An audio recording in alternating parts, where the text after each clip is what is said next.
President Joe Biden is not seeking re-election. And so history being made, remember, it hadn't been done since 1968 with Lyndon Baines Johnson there opting out of re-election as well in the midst of the Vietnam War. And now fast forward to 2024, Joe Biden doing the same, albeit much later. LBJ did it in March of that year, Biden doing it in late July. So many had wondered whether or not it was even feasible for this to happen because it is so late in the process. We're going to be talking about this a lot. We did hear from Vice President Harris a couple times today. You're going to be hearing from her. Also, President Biden called in to what was his former campaign headquarters in Wilmington to the staff there who are now working for Vice President Kamala Harris. Well, if you're wondering how everyday American voters reacted to this news over the weekend, Fox's Jared Halpin put together this report. Let's watch. My reaction is I think we needed new candidates anyway. President Biden's decision to end his re-election campaign sent political shockwaves across the country. And outside the Washington, D.C. echo chamber, voters are voicing strong opinions about the soon-to-be former president. Most Biden supporters are applauding the president's move, though some say they'd still like to see him stay in the race. I think it was a wise decision to drop out, to both allow the Democratic Party to move forward. I think he's probably being pushed out, which kind of makes me a little bit sad. There's also relief among Trump supporters as well, with most pointing to President Biden's health as a main factor in his decision to drop out. You could see over the past 6-8 months his health failing. It does look like signs of Parkinson's. That sentiment even shared by some Biden voters. I'm personally a little bit relieved that he did end up stepping down because I was personally very worried by his debate performance. But of course, there are also plenty of folks who aren't happy with either of their choices this year. They're looking forward to seeing some new names on the ballot. We shouldn't have two guys that are just on either side of 80 years old running. You don't have any younger people in either party. The president is still recovering from COVID in his Delaware home. He's expected to welcome Israeli Prime Minister Benjamin Netanyahu to Washington later this week. At the White House, Jared Halpern, Fox News. Jared, thanks so much. In the meantime here, we do want to bring into the conversation our friend at the Associated Press, politics reporter Meg Kinnard. She joins me. Meg, good to see you, and I hope you've been surviving this really insane news week. You cover politics so closely here. Let's talk about now the presumptive Democratic nominee. I think it's safe to say that in Vice President Kamala Harris. You know, we were all parsing through the statements coming in from prominent Democrats yesterday. And here on the air, we were looking, Meg, for which ones included the words Kamala Harris and which ones didn't. And we were trying to read the tea leaves about, you know, who's endorsing her and who's not.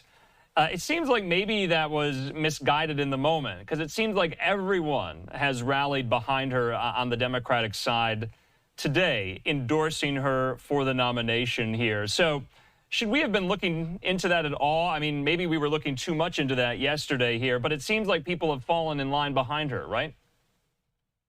It sure does. It's really good to be back with you, Andrew. And I will point out, first off, we at the AP are not referring to Harris as the presumptive nominee at this point. Not until she crosses that delegate threshold and the other mechanisms at the DNC really fall into place.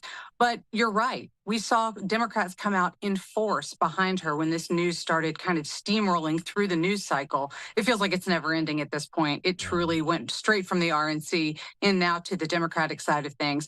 But really, in coming through those statements, one thing that I was looking for was who wasn't mentioning Harris first off necessarily. And I think in some of the first blast of these emails and statements and Twitter posts and all the things, we did see some people who were saying, well, maybe those top-level Democrats, the Barack Obamas, the figures like that, aren't necessarily going to be coming out and directly saying that they back Harris at this point, so it doesn't seem like a coronation. That was a word that I saw thrown around over and over with people critical of this process pointing out that that's what they felt it was. But I did see some Democrats pointing out that's not this. We are going to go through the rules and regs, so to speak, of the DNC process. This is not a coronation. Harris talking about how she intends to earn this nomination herself. So I'm sure we'll see more in the coming days, but not everybody is on board, at least not yet. So I had so many questions yesterday, too, about what the DNC is going to look like and whether or not the virtual roll call when the delegates affirm their support for whoever the nominee might be would even happen. But it seems like it's still on. The DNC held a conference call with members of the press today, and it seems like that timeline is still onward as of now, that they want the virtual roll call still. Have you seen that? They are planning on holding this virtual roll call at least before August 7th. That's the latest information we have. That'll be only 12 days before the DNC itself actually gets underway. The Democratic National Committee's Rules and Bylaws Committee is supposed to meet this coming Wednesday to really more firmly hash out some of the details, but it is kind of cutting it close, at least in terms of if they do have that virtual roll call, how close that'll be right before the DNC itself. Yeah, and coming off that call, I'm also reading from some of the notes from the call that this could happen without Harris picking a running mate, that she could be affirmed the nomination with the requisite number of delegates without having chosen a running mate. I didn't know that. I mean, that's pretty interesting for people who follow politics. We all are learning in real time, I think, as to how this process really works. Again, as you note, it's not unprecedented to be in something like this, but it's something that we haven't dealt with frequently or in a long time. So certainly we expect that we will see, should she head up her party's ticket, Vice President Harris will be picking a running mate. Clearly, you've gone through all those names. We've all seen them out there, who is really kind of in that speculation game in terms of who could balance out a ticket if that's what she's looking for. But it's not necessarily something that she has to do. And so I guess we will see if it's something she chooses to do or if that will come later. Because remember, when delegates do their roll calls of states at conventions, they do the running mate and the nominee separately. And so, you know, again, we'll see if this is as wild a convention in Chicago as all of us have kind of been thinking it might be. It certainly seems it'll be more interesting than we had been anticipating at this time a week ago. You know, Meg, 24 hours ago, the idea of an open convention was still operative. And maybe you can make the argument that it's no longer operative there. But the door was left open for that in the wake of Biden's announcement yesterday. It doesn't seem like Democrats want to stomach something like that on the floor in Chicago. Have you heard if anyone is still open to that idea of an open convention? I think Marianne Williamson is still open to that idea. She was posting about that yesterday, but up and down, you know, mostly across the board. I think what you're seeing from Democrats is this will technically be a process that has these procedures. We will move through them, but many of them are supporting Kamala Harris. So again, noting that there is a process and an order to things, but they do expect, at least at this point, that she will be the one getting all of that support. And I will note, at my last check of the AP's delegate tracker, we had 1,650 delegates who had either said individually or writ large by their states that they did plan on supporting her. That's not quite to that 1976 number that she would need to have officially to be the nominee, but she is getting pretty close to at least what would mean success on the floor in Chicago. I see. We do have video of today, the second gentleman, Doug Emhoff, and Vice President Harris. They made a visit to Now Harris campaign headquarters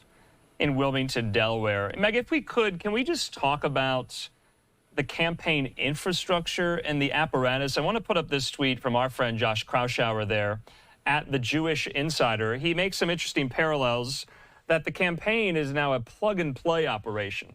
It's the same Wilmington headquarters as Biden, the same campaign manager, even the same campaign co-chair, Delaware Senator Chris Coons. He goes on to say, inheriting the Biden infrastructure is a plus for Harris, who has struggled to manage past operations. I mean, Jen O'Malley Dillon, the campaign manager for Biden, now the campaign manager for Harris, said everything is the same. When people woke up today, you're all keeping your jobs. So that's going to make Harris's job much easier, is it not? Or she would have had to start from scratch, because that's what a lot of people were saying when we were talking about would Biden stay in or would he not, that whoever the nominee might be would have to start from scratch fundraising, support, staffing, all of that. That's not the case, is it?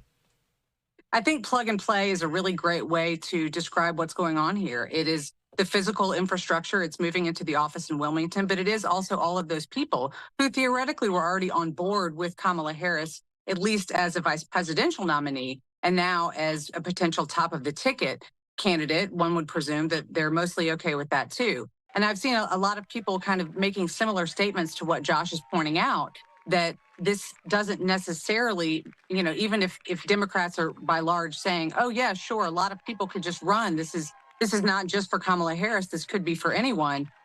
But how difficult, really, how easy do you think it would be to stand up a campaign, especially in a cycle like this, in 4 days or in as many days as really it would take to have an impact going into the convention? For Kamala Harris, she is able to come into not only an organization that was already behind her, but also had a war chest that she can now tap into since her name was on its founding paperwork. And clearly she's been adding to that by the tune of $81 million over the first 24 hours of her official candidacy in this race.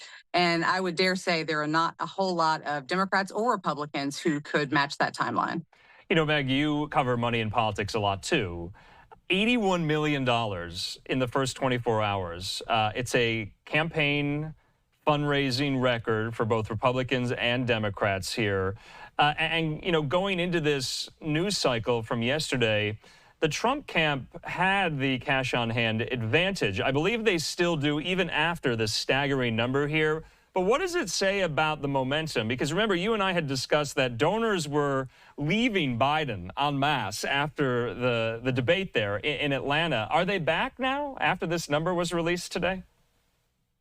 These numbers are coming from Act Blue, so that means that they're mostly small dollar donors, but it certainly does signify that there is not only an infusion of cash coming into Kamala Harris as she officially enters this race on her own, but also interest. And I think that we can certainly take this as a signal that a lot of the folks who perhaps had been on the sidelines or taking themselves out of the contest entirely with Joe Biden still at the top of the ticket are now saying, okay, we're interested. We're maybe perhaps actually financially invested in seeing this through.